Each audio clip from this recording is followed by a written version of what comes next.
En la última noche del año, mis padres desbarataron mi propuesta, diciendo que no tenía derecho a llevar el apellido familiar y que mi hermano debía ser el primero en casarse.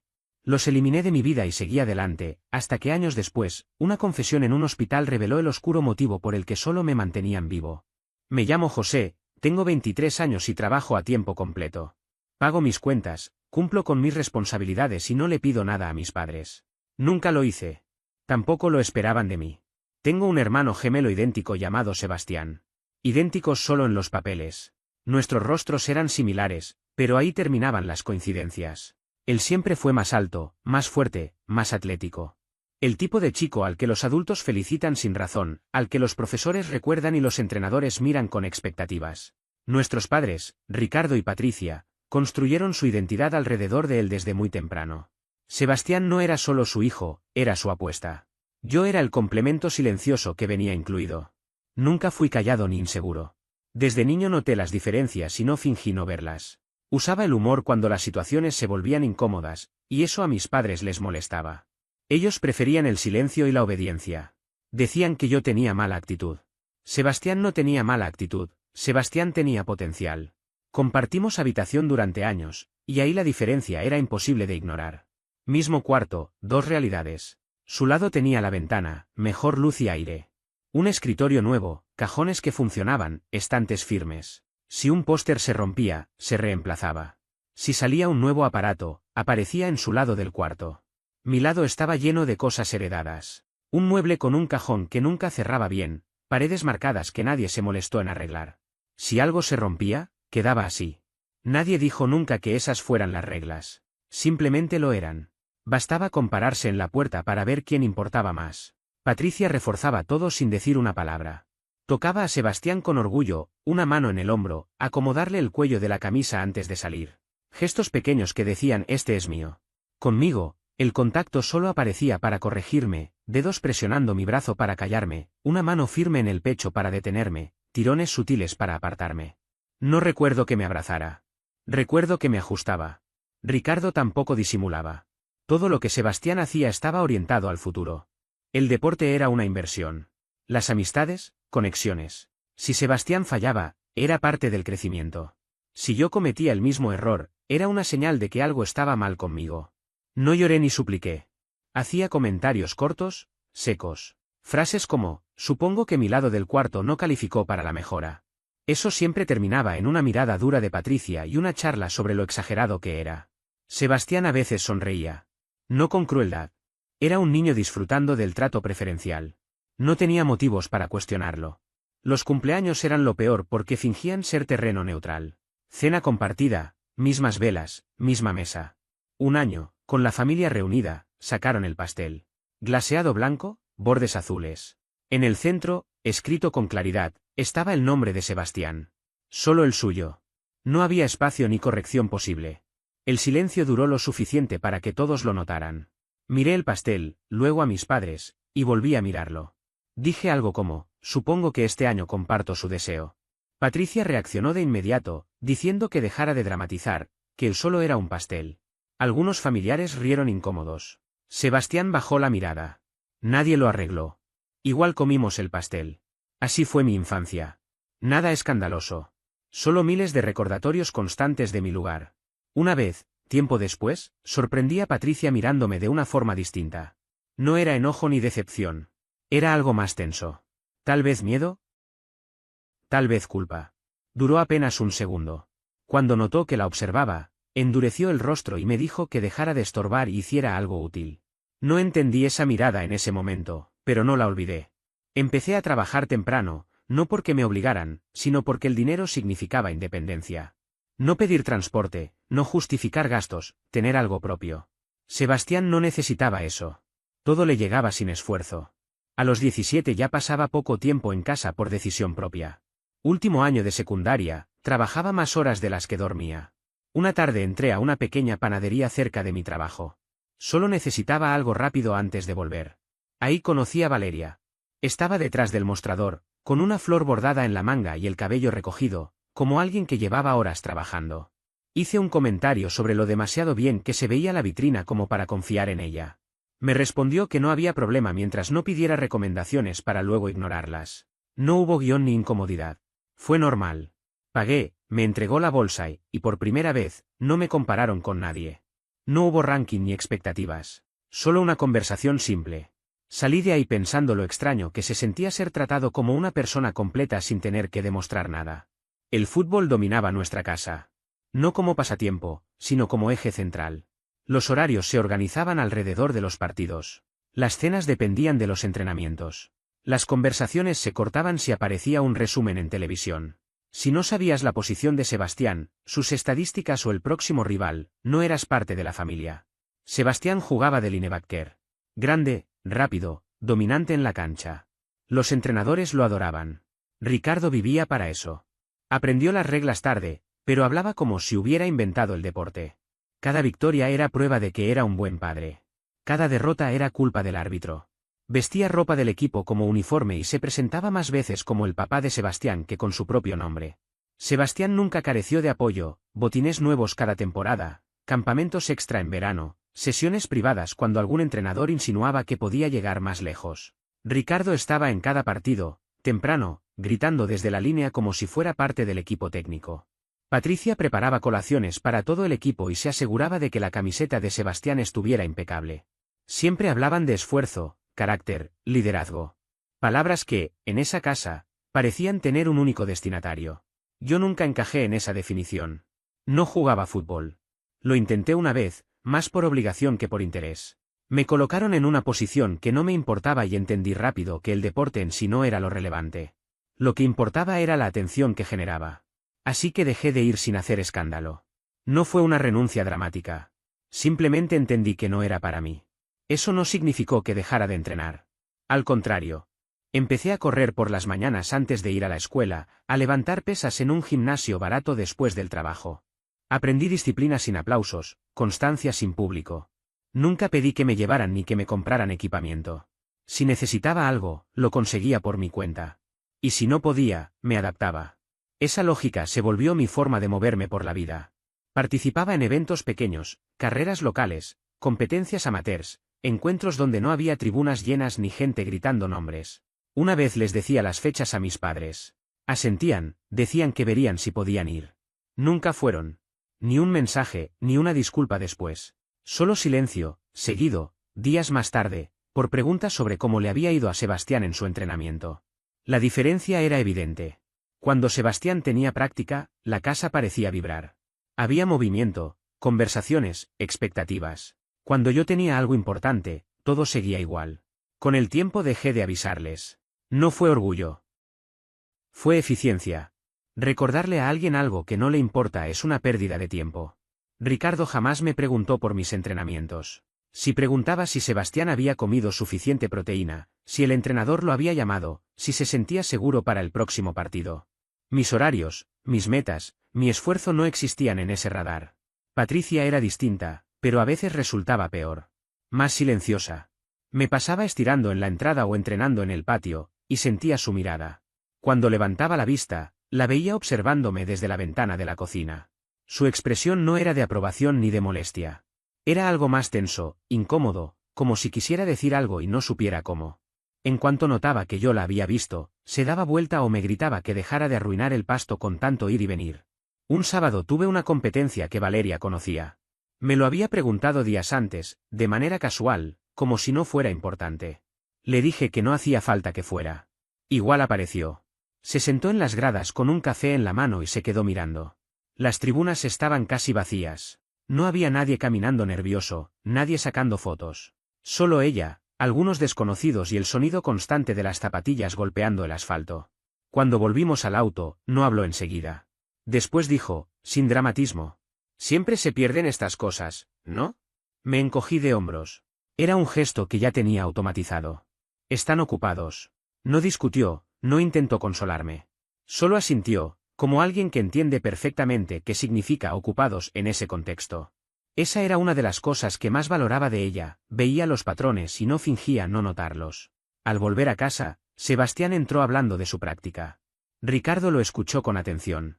Patricia hizo preguntas. Yo me fui a mi habitación y estiré en silencio.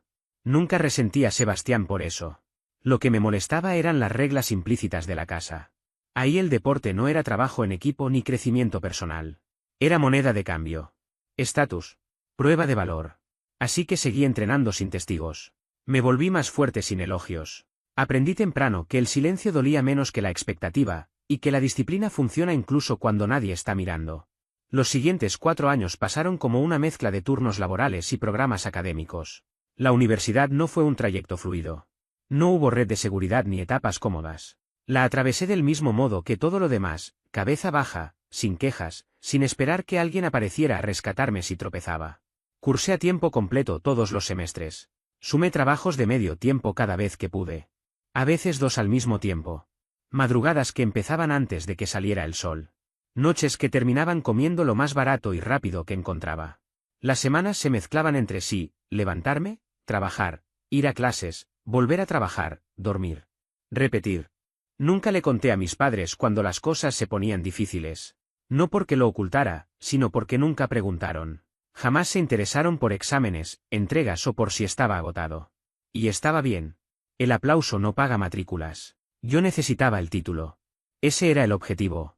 Valeria fue la única presencia constante durante todo ese tiempo. No intentó arreglar mis horarios ni motivarme con discursos vacíos. Simplemente estuvo. Café listo antes de exámenes temprano. Comida en la heladera cuando volvía tarde sin energía ni para hablar. ¿Estás bien?, que no exigía una actuación ni una explicación detallada. Si decía que sí, lo aceptaba. Si decía que no, no entraba en pánico. Esa estabilidad valía más que cualquier arenga.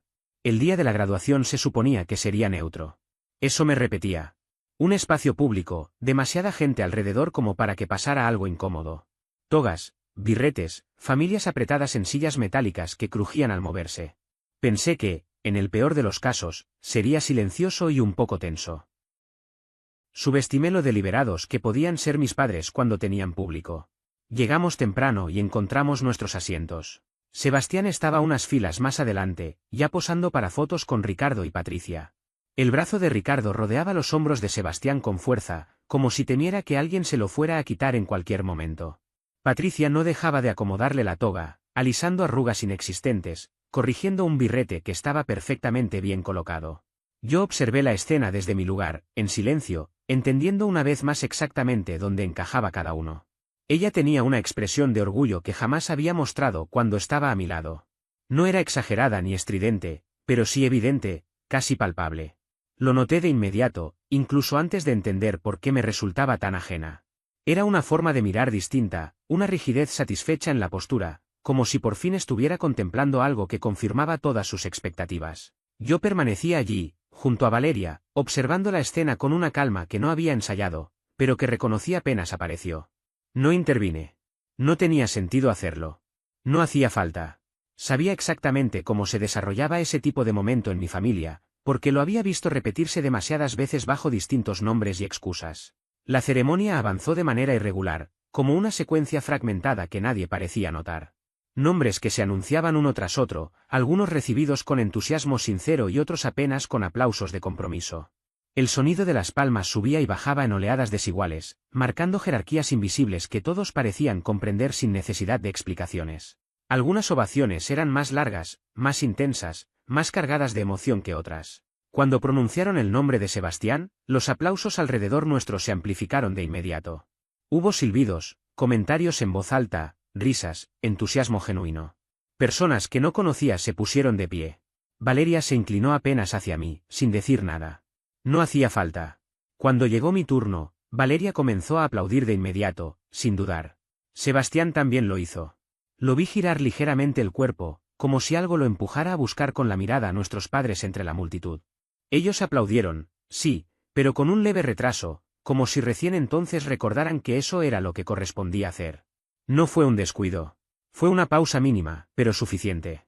Lo bastante clara como para no necesitar interpretación.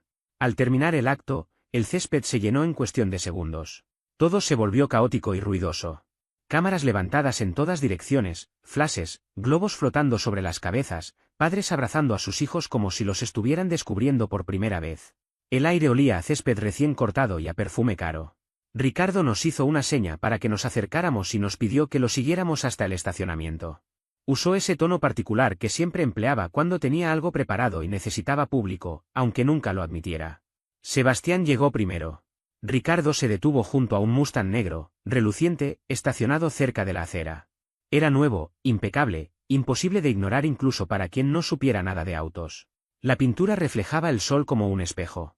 Ricardo metió la mano en el bolsillo y lanzó las llaves hacia Sebastián con un gesto deliberado, casi teatral, como si hubiera esperado ese segundo durante semanas. «Te lo ganaste», dijo, con voz firme, como si estuviera anunciando el resultado de una beca importante o cerrando un trato relevante. Varias personas a nuestro alrededor se giraron al escuchar.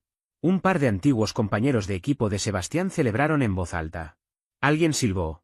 Los teléfonos aparecieron de inmediato, apuntando sin pudor. Patricia abrazó a Sebastián con rapidez y fuerza, como si ese instante hubiera sido ensayado hasta el último segundo. Él se rió, sorprendido pero claramente satisfecho, sosteniendo las llaves como si aún no terminara de creer que eran reales, como si el peso metálico confirmara algo más que un regalo. Luego Ricardo se giró hacia mí. El contraste fue inmediato. Sacó de su chaqueta una pequeña caja.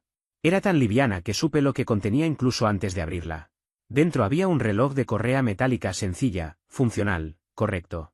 De esos que se compran a último momento porque uno siente que debería llevar algo, aunque no sepa exactamente qué. Patricia sonrió y dijo: «También estamos orgullosos de ti, hijo». Lo dijo con el mismo tono automático con el que alguien agradece a un mesero al final de una comida. Sin énfasis. Sin pausa. Miré el reloj. Luego el auto. Luego otra vez el reloj. No había planeado lo que dije después. No fue una estrategia ni un desahogo. Simplemente salió. Supongo que al menos llegaré puntual al trabajo. No levanté la voz. No hubo ironía explícita. Fue solo un comentario, pero cayó exactamente donde tenía que caer. Durante una fracción de segundo, el rostro de Patricia cambió. No fue molestia ni rabia. Fue miedo. Un destello breve, casi imperceptible. Como si hubiera mencionado algo que no debía saber. Como si hubiera rozado un cable que llevaba años cubriendo con cuidado. Sus ojos se clavaron en los míos, abiertos, tensos. Por un instante se mostró vulnerable. Luego se recompuso. Endureció la expresión. Apretó la mandíbula. «¿Por qué siempre tienes que hacer esto?», me reprochó. «¿No puedes dejar que, por una vez, el momento sea solo de tu hermano?». Ricardo intervino de inmediato, como si hubiera estado esperando la señal. Dijo que yo estaba armando una escena. Que ese no era el lugar ni el momento. Repitió que siempre tenía la necesidad de transformar las cosas en algo que no eran, como si el problema fuera mi interpretación y no la situación. A nuestro alrededor, la gente fingía no escuchar, aunque claramente lo hacía. Las conversaciones cercanas se ralentizaron. Algunas risas se apagaron. Los teléfonos se inclinaron apenas en nuestra dirección. Valeria no dijo nada. Se quedó a mi lado, firme. Su mano rozó mi brazo una sola vez, no para detenerme ni para empujarme, sino para recordarme que no estaba solo. Sebastián miraba de uno a otro, confundido. No dijo una palabra. Seguía con las llaves en la mano, dándoles vueltas lentamente, como si no supiera dónde guardarlas ni qué hacer con ellas. Como si, por primera vez, intuyera que ese regalo traía consigo algo más que celebración. No discutí. No expliqué nada. Cerré la caja del reloj y la guardé en el bolsillo. Felicité a Sebastián, y lo dije en serio. Después me di la vuelta y me fui con Valeria, sin mirar atrás. Ese fue el instante exacto en que algo se apagó dentro de mí. No fue ira. No fue tristeza. Fue claridad. Dejé de esperar justicia. Dejé de creer que el esfuerzo, por sí solo, equilibraba las cosas. Dejé de pensar que, si hacía lo suficiente, algún día todo se emparejaría sin que yo tuviera que decir nada. En los días siguientes, mis padres actuaron como si nada hubiera ocurrido. Un mensaje preguntando por planes para cenar. Otro consultando si ya había configurado el reloj. Ricardo enviándole a Sebastián enlaces sobre mejoras para el auto, como si la graduación hubiera sido únicamente suya. Yo respondía solo cuando era necesario. Mensajes breves, neutros, sin tono, sin espacio para nada más. La graduación debía marcar el inicio de algo. Y lo hizo. Solo que no de la manera que ellos imaginaban. 6 meses después llegó la víspera de Año Nuevo, y mis padres intentaron venderla como un reinicio. Una oportunidad para empezar de cero. Así lo presentó Patricia: terreno neutral, ambas familias, una sola casa, sin drama, solo comida, ruido y la cuenta regresiva como cualquier otra celebración. La casa de Ricardo y Patricia estaba llena. Parientes con los que apenas hablaba. Personas que recordaban mejor las estadísticas deportivas de Sebastián que mi puesto de trabajo. Niños corriendo de un cuarto a otro. Música demasiado alta. Conversaciones superpuestas. Todos con platos que realmente no querían. El ruido impedía cualquier conversación real, lo cual entendí que no era casualidad. Valeria se quedó cerca de mí todo el tiempo. Ella sabía cómo eran estos eventos. Yo llevaba el anillo en el bolsillo de la chaqueta, más pesado de lo que debería ser algo tan pequeño. Había pensado ese momento decenas de veces, dónde pararme, cuándo hacerlo, qué decir. No dudaba de su respuesta. Era realista respecto a mis padres. Cerca de una hora después, Patricia llevó a Valeria aparte. No le pidió permiso. Simplemente se inclinó, apoyó la mano en su codo y la condujo hacia la cocina como si fuera lo más natural del mundo. Me quedé donde estaba, observando a Sebastián hablar con un tío sobre trabajo, riendo de algo que no alcancé a escuchar. 10 minutos después, Valeria regresó. Tenía la misma expresión serena, sin rastro de enojo ni sorpresa. Esperó a que estuviéramos cerca del pasillo y dijo en voz baja. Tu mamá dice que puede ser difícil. Lo dijo como una advertencia. Asentí. Sí, suena coherente. Me preguntó si estaba bien.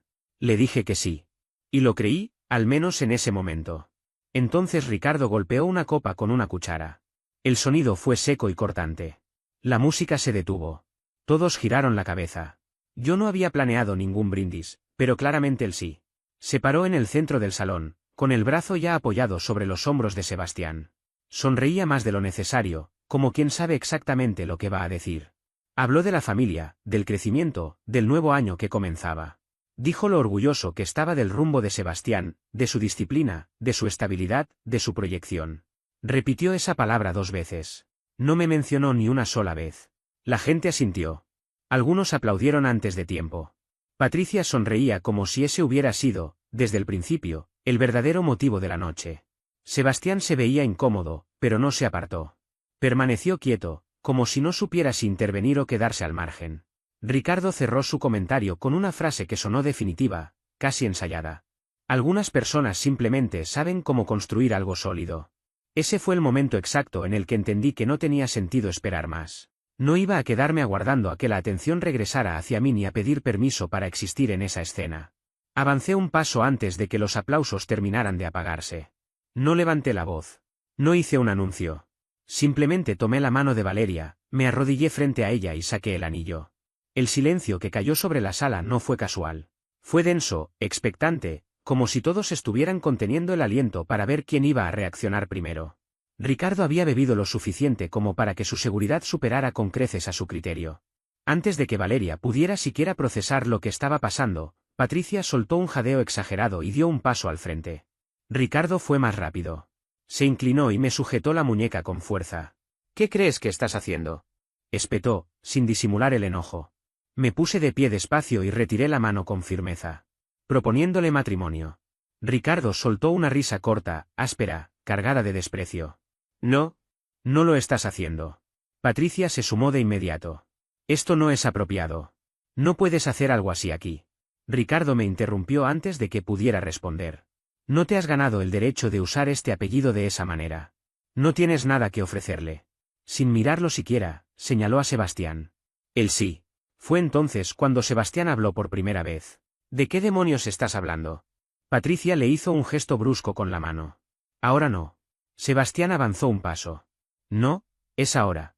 Están quedando en ridículo. Ricardo lo ignoró por completo y volvió a centrarse en mí. ¿Quieres jugar a ser esposo? Ni siquiera puedes igualar a tu hermano.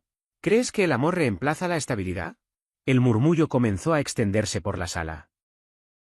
Susurros, miradas cruzadas, teléfonos que aparecían discretamente en el aire. Vi a Daniela, mi prima, cerca del sofá, con el celular ya levantado, los ojos encendidos, como si hubiera estado esperando que algo así ocurriera toda la noche. Sebastián elevó la voz. Basta, los dos. Esto es una locura. Patricia le respondió de inmediato. No te pongas de su lado.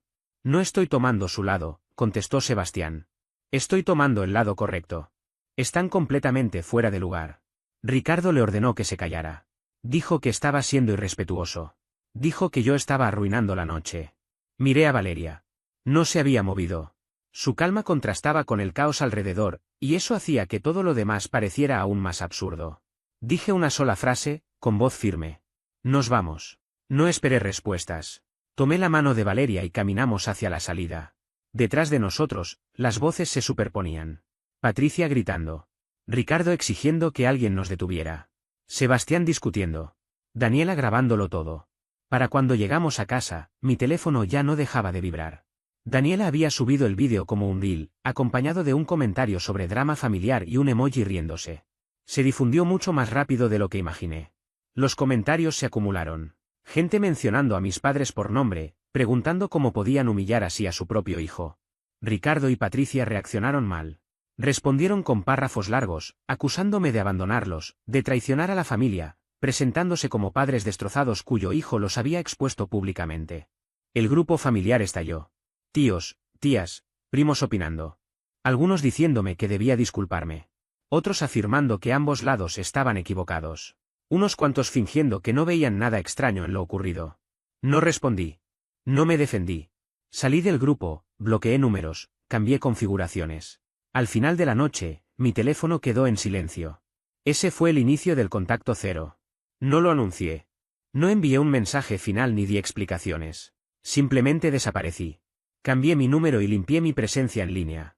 Dejé una sola vía de contacto abierta, exclusivamente para Sebastián. Nadie más la tuvo. Configuré mi correo para que cualquier mensaje de mis padres fuera directo a una carpeta que nunca abrí. No la revisé. El silencio, cuando es deliberado, no tiene nada de dramático. La vida se volvió más tranquila muy rápido. Trabajo, entrenamiento, dormir, repetir. Tomé más horas. Acepté un mejor puesto cuando se presentó. Empecé a tomar decisiones sin consultar a nadie que creyera tener derecho sobre mí. Valeria se mantuvo firme durante todo ese proceso. No trató el contacto cero como una crisis ni como una fase. No me presionó para hablar de mis padres, pero tampoco fingió que no existían. Si los mencionaba, escuchaba. Si no, lo dejaba pasar. Eso fue más valioso que cualquier intento de consuelo. El caos se fue disipando y la rutina ocupó su lugar. Las mañanas siguieron siendo tempranas. El entrenamiento constante. Las noches, silenciosas. Por primera vez, sentí que mi vida me pertenecía, que no estaba reaccionando a las expectativas de otros. Unos meses después, fuimos a casa de los padres de Valeria por su cumpleaños. Nada ostentoso. Cena en casa, una torta de una pastelería local. Sus padres eran normales de una manera que todavía me sorprendía. Preguntaban por mi trabajo. Escuchaban las respuestas. Sin comparaciones ni jerarquías. Después de cenar, cuando el ritmo se calmó y sus padres pasaron a la cocina, le pedí a Valeria que saliera conmigo al patio trasero. Sin público, sin discursos, sin interrupciones. Esta vez no me arrodillé. Le entregué el anillo sin discursos largos ni preparativos teatrales. Fue un gesto simple, casi silencioso. Le dije que todavía quería eso, que seguía eligiéndola, pero que lo quería sin un público que claramente me despreciara y sin una escena diseñada para juzgarme. Valeria me miró unos segundos, soltó una risa breve, más sorprendida que nerviosa, y luego dijo que sí como si nunca hubiera existido una alternativa. No hubo gritos, ni aplausos, ni comentarios cruzados. Fue un momento limpio, privado, de esos que no necesitan testigos para ser reales ni defensas para sostenerse. Decidimos no publicarlo ni anunciarlo de inmediato. No por secreto, sino por cuidado. Se lo contamos únicamente a las personas que sabíamos que se alegrarían de verdad, sin segundas intenciones ni interpretaciones torcidas. El resto no necesitaba saberlo. Y la vida siguió adelante, de una manera inesperadamente tranquila. Sin explicaciones, sin mensajes incómodos, sin esa sensación constante de estar rindiendo cuentas por decisiones personales. Cerca de un año después, me enteré del compromiso de Sebastián de la forma más casual posible. No vino de él, ni de la familia, ni de alguien cercano. Fue un comentario suelto en el trabajo. Un compañero mencionó haber visto una publicación y me preguntó, con naturalidad, si ese era mi hermano. Revisé una sola vez, sin insistir. Ahí estaba la foto, ya circulando. Sebastián junto a su prometida, sonriendo con una expresión que parecía auténtica, relajada, distinta a otras que había visto antes. No había ninguna invitación para mí. Al principio, no lo cuestioné. De alguna manera, encajaba con el silencio que se había instalado entre nosotros desde aquella noche de Año Nuevo. Pensé que había tomado una postura, que había elegido no involucrarse. Dolía, claro, pero no lo suficiente como para remover lo que ya había decidido dejar atrás. Había aprendido que la distancia, aunque incómoda, a veces es el precio necesario para preservar la paz. Una semana más tarde, Sebastián llamó. Dudé antes de atender. Estuve a punto de dejarlo pasar. Al final contesté, más por curiosidad que por expectativa. Su voz sonaba distinta. Tensa, contenida. Eso era nuevo. Le dije que tenía 5 minutos. No discutió ni intentó suavizarlo. Fue directo. Me explicó por qué no había sido invitado a la celebración de su compromiso. Ricardo y Patricia habían presionado con insistencia. Dijeron que invitarme enviaría un mensaje equivocado, que podría reabrir conflictos, que desviaríamos la atención de un momento que debía ser solo suyo. Lo presentaron como una forma de evitar problemas, como una medida preventiva. Sebastián aceptó. No porque estuviera de acuerdo, sino porque se quedó paralizado. La misma dinámica de siempre. La misma forma de ceder ante la presión. Me dijo que se odiaba por eso. Que debió haberme llamado de inmediato. Lo dejé hablar sin interrumpirlo. No intentó minimizar nada. No buscó excusas ni se escondió detrás de explicaciones vagas. Se disculpó de manera clara, directa, sin rodeos. Y le creí. Le dije que yo había asumido lo peor y que esa parte también era responsabilidad mía. Le aclaré algo importante, no estaba enojado. Estaba agotado. Son cosas distintas. Me preguntó si podíamos vernos en persona. Acepté, pero puse una condición clara, no sería en casa de ninguno. Nos encontramos en un café neutral, sin ruido de fondo emocional, sin padres, sin terceros opinando o dirigiendo la conversación. Solo 2 adultos sentados frente a frente. Sebastián habló más de lo que esperaba. Me contó cómo el episodio de la propuesta había abierto una grieta interna. Dijo que ver a nuestros padres humillarme en público había sido distinto a escucharlos hacerlo en privado, como si algo finalmente se hubiera vuelto imposible de ignorar. Admitió que defenderme no le salió de forma automática, y que esa reacción tardía lo había perseguido después. Pensé que esa presión era normal, dijo. No entendí cuánto de eso nunca me tocó a mí. No descargué años de resentimiento. No era necesario. Él no estaba pidiendo perdón por el pasado completo. Estaba asumiendo responsabilidad por el presente. Le dije la verdad sin adornos, nada de eso había sido culpa suya. Él no diseñó las reglas del juego. Solo creció beneficiándose de ellas. Eso no lo convertía en el enemigo. Lo hacía humano. Se le notó el alivio, como si hubiera estado cargando algo pesado sin saber exactamente qué era. No nos abrazamos. No hizo falta. Nos dimos la mano. Fue un gesto simple, adulto, honesto. Después de ese encuentro, empezamos a hablar de vez en cuando. Sin forzar cercanía, sin fingir que el pasado no existió, sin promesas exageradas. Solo conversaciones sinceras y espacio suficiente para que cada uno siguiera su camino. Ahí fue cuando algo se acomodó definitivamente dentro de mí. Dejé de asociar a Sebastián con nuestros padres. Él no fue la razón por la que crecí sintiéndome invisible. Simplemente creció protegido, dentro de un sistema que nunca cuestionó hasta que empezó a resquebrajarse. La vida se volvió silenciosa. Y fue bueno. Valeria y yo avanzamos sin interferencias externas. Los planes fueron nuestros. Las decisiones, claras y limpias. Por primera vez, mi futuro no competía con mi pasado ni pedía permiso para existir. Decidimos que la boda sería pequeña, de forma deliberada. No queríamos una multitud por compromiso ni una lista diseñada para cumplir expectativas ajenas. Queríamos personas que nos conocieran de verdad. La lista fue breve y honesta. Amigos que habían estado presentes en distintas etapas. Los padres de Valeria, algunos familiares de ambos lados que no hacían preguntas incómodas. Sebastián y Daniela. Nadie más.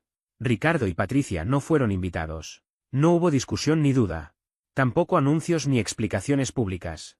Una invitación es un privilegio, no un derecho automático. Ellos habían perdido ese lugar hacía mucho tiempo. El día fue tranquilo. Sin prisas, sin tensión acumulada.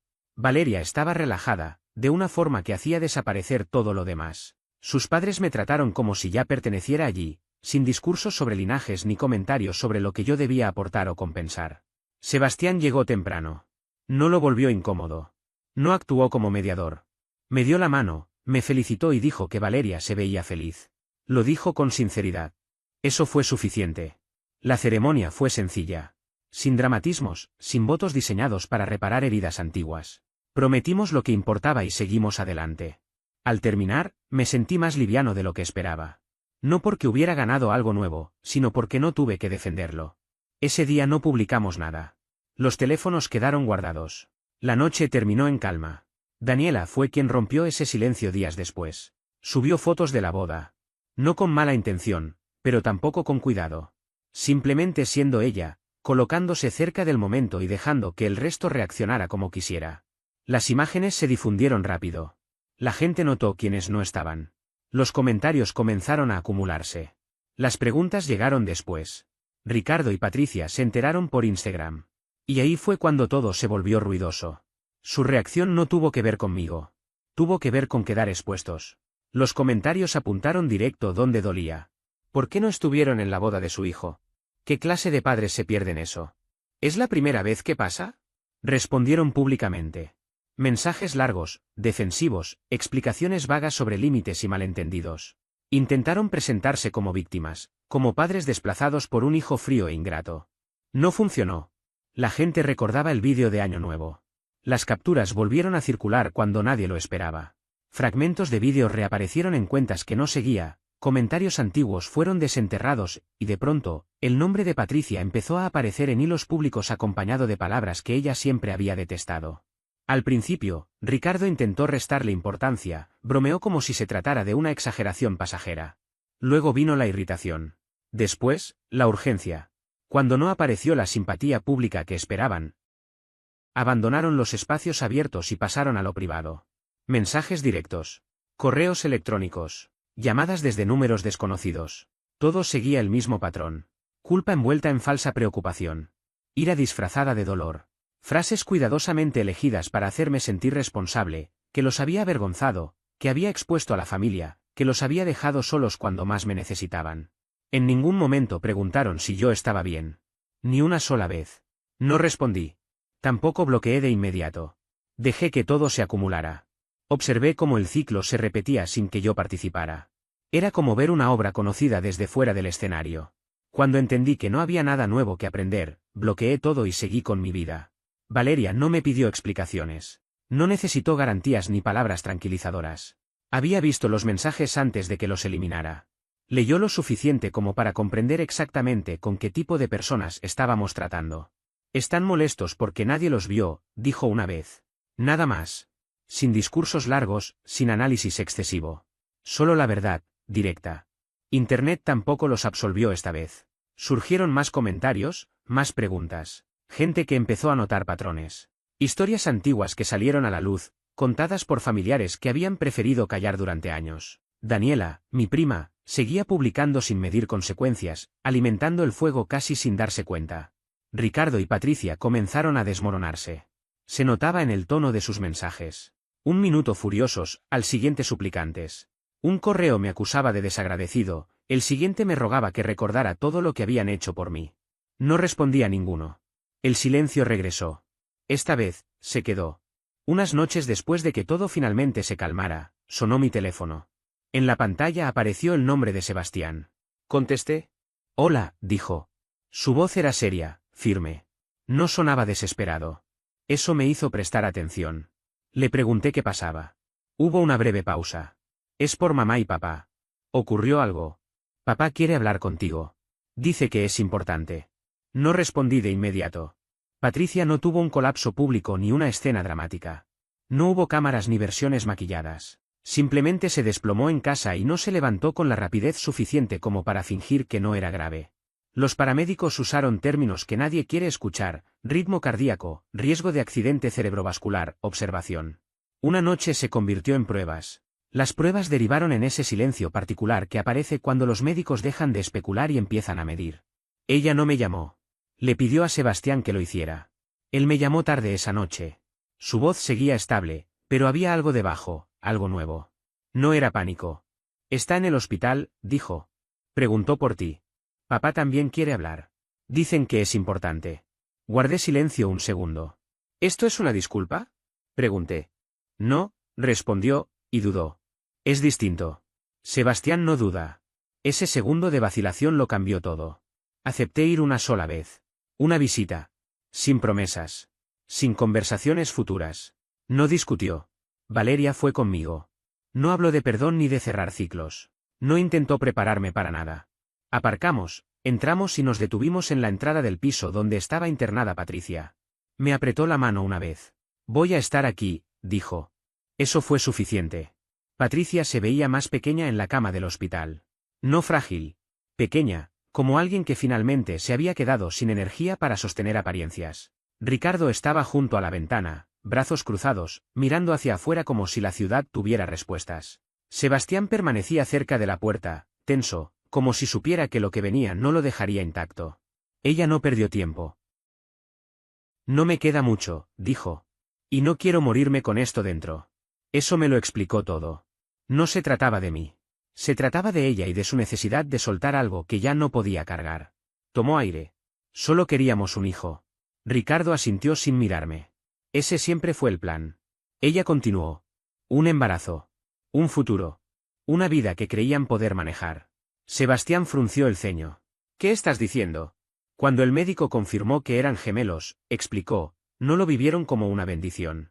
Hablaron de opciones. Reducción selectiva, dijo Patricia, sin suavizarlo. Sebastián inhaló con fuerza. ¿Estás bromeando? Ricardo habló con un tono clínico, casi profesional. Los especialistas habían explicado los riesgos. Varias consultas. Yo había sido identificado como hemodinámicamente necesario.